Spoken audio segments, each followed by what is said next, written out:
In a blow as disappointing for Donald Trump as losing the 2020 election, getting indicted, or being the father to Eric, we just found out that despite his constant overtures to the Nobel Prize Committee, Donald Trump did not win the honor. The committee instead opted to award the honor to Venezuelan opposition leader Maria Corina Machado for her tireless work promoting democratic rights for the people of Venezuela and for her struggle to achieve a just and peaceful transition from dictatorship to democracy.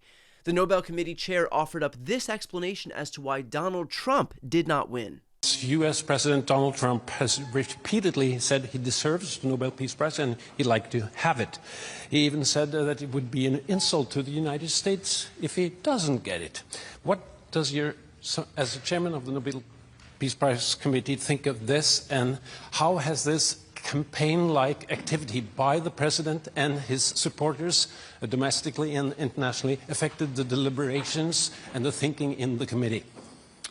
In the long history of the Nobel Peace Prize, I think this committee have seen any type of campaign, media attention. We receive thousands and thousands of letters every year of people wanting to say what for them leads to peace. This committee sits in a room filled with the portraits of all laureates, and that room is filled with both courage and integrity. So we base only our decision on the work and the will of Alfred Nobel. See, therein lies the problem. The people who win have courage and integrity. Perhaps if Donald Trump knew that those were the qualifications, he would have realized that his chances were slim to none. Now, right off the bat, I have to say this. The notion that Donald Trump is so dense to ever think he was a contender is a testament to the ocean of delusion that he swims in. This is a guy who has deployed the U.S. military to American cities and states, a guy who has created a personal army of ICE agents who terrorize community and act with impunity, a guy who is single-handedly dismantling our system of governance in the world's oldest modern democracy. That he thinks he would even be in the conversation should frighten anyone who would expect the President of the United States to have even an ounce of self-awareness. You would also expect the President of the United States to have an ounce of shame, and yet in his interminable effort to grant himself this award, he showed anything but. Here's a montage from Jimmy Kimmel of Trump's discreet pleas to win the award. Obama got a Nobel Peace Prize. He didn't do anything. They gave it to Obama for doing absolutely nothing. He got the Nobel Prize for doing nothing. They should give me the Nobel Prize. Everyone says that I should get the Nobel Peace Prize. I had so many people, you should get the Nobel Prize. I was nominated for the Nobel Peace Prize. I got the Nobel Peace Prize nomination. I got nominated for the Nobel Prize. Where's my Nobel Peace Prize they don't talk about? A Peace Prize Nobel nomination, and they didn't cover it. And I don't care, but I'm not looking for it. I'm not politicking for it.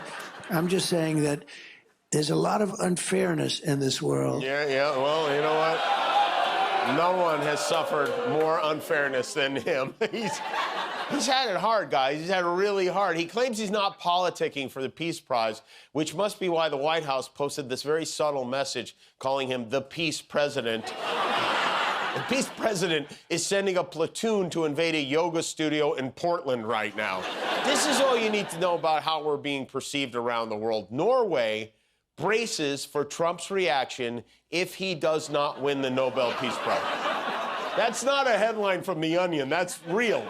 The government of Norway is scared he might punish them, that he might declare them an enemy for not giving him the Nobel Peace Prize. Give me that Peace Prize or I'll stick it up your Aurora Borealis. And while the prospect of retaliation against Norway for losing this award would be surprising enough to knock me over with a light gust of wind, it seems that Trump's allies in Congress are empathizing with their God King and offering up some solutions in the meantime. And Donald Trump has done that, and I applaud him for that. That's why he deserves the Nobel Peace Prize, and that's why I'm introducing a resolution for a sense of Congress today that will honor him with the Nobel Peace Prize. And if need be, we'll call for a discharge petition on that. I hope we can work with the Speaker, though, and get it on the floor for a vote. So Trump loses the Nobel Peace Prize, but Representative Buddy Carter is going to introduce a resolution that will honor him with a prize that he lost? Why stop there? Why not introduce a resolution honoring him with Olympic gold in the long jump? Why not introduce a resolution honoring him with the Lombardi Trophy and some Super Bowl rings for last year's Super Bowl? Why not introduce a resolution giving him Obama's Emmys that he's so salty about? I mean, if we're going to rewrite history to grovel at the king's feet, please, Buddy Carter, let your imagination roam free. The real loser in all of this, though, are foreign heads of state who'd been leveraging Trump's desire for a Nobel Peace Prize as a bargaining chip to get favorable terms for themselves. Remember this? And for the African leaders, my question is, as you can see, President Trump is working to bring peace not only in Africa but also in the world. Are you all considering to nominate President Trump for a Nobel Prize Peace? That's a very nice reporter. I got to meet her 2 weeks ago when we had the Congo and Rwanda, and we had some other people up from Africa, and that was the first time. But that's very nice. I appreciate the questions. Very nice, actually. A Nobel Peace Prize, while I don't see any problem with it, I think that President Trump deserves it for all the efforts that he's worked on. And he brought peace back in the SEAC region. That is my region, the region where DRC and Rwanda signed a deal. And so he is now bringing peace back into a region where that was never possible. So I believe that he does deserve a Nobel Peace Prize. That is my opinion on this. Well, thank you very much. It's very, very nice. Thank you. I didn't know I'd be treated this nicely. This is great. We could do this all day long. Thank you very much. Please, go ahead. This is where we're at. The leaders of foreign nations recognize that if they want anything, all they have to do is appeal to Trump's ego, his desperation for a prize, for some validation, and he melts like putty. This guy is easier to buy than a kid in a candy shop. I honestly don't know what's more embarrassing here, that it's so easy to manipulate the sitting president of the United States, or that he can't see what's happening right in front of his face. In fact, what's worse is that this was the worst kept secret in the world. Netanyahu did it too. I present to you, Mr. President, the letter I sent to the Nobel Prize Committee. It's nominating you for the Peace Prize, which is well-deserved, and you should get it. Thank you very much. This I didn't know. Wow. Thank you very much. Thank you. Coming from you in particular, this is very meaningful. Thank you very much, baby. Thank you. Thank you for everything you're doing. Thank you. It's a great honor. I mean, even Republican lawmakers were doing it so that they could get a little pat on the head from Daddy Trump. That, and thanks to his actions, that he has brought peace here. Now he's brokered this peace deal.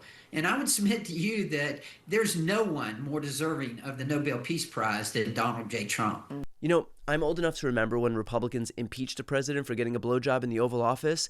Now they're the ones giving them to him. And while Trump used all of the leverage that he had, the reality was this: the Nobel Committee is insulated from political pressure. But Trump doesn't understand that because his entire worldview is transactional. He thinks anything can be negotiated, leveraged, or bought, even international recognition for promoting peace. And what's telling about this whole episode is how it perfectly encapsulates Trump's character. He is a man who craves external validation more than oxygen, yet consistently behaves in ways that make such validation impossible. He wants to be seen as a peacemaker while bombing other countries. He wants international respect while threatening allies with tariffs and trade wars. He wants a Nobel Peace Prize while acting like a schoolyard bully on the world stage. While Trump may be forcing American institutions to deny reality and capitulate to his every whim, and they're listening to him, at least the rest of the world is showing some sense of not kowtowing to a tyrant who destroys everything he touches. Before you go, if you enjoyed this content and you want to see more and support independent media, please subscribe to this channel. The subscribe button will be right here on the screen. But second, the reality is that we are now in a political environment where this administration can lean on any of the social media platforms to suppress certain voices if they don't like critical coverage. That means my longevity here is in the hands of a few tech billionaires who are already making it clear that they are willing to cater to this administration. To that end, signing up for my newsletter is a way for me to reach you directly if that ever becomes necessary. I'll put the link right here on the screen as well, so please sign up. It's free, but there's also an option to do a paid subscription if you'd like to support me and my team. I really appreciate it. Thanks so much for watching.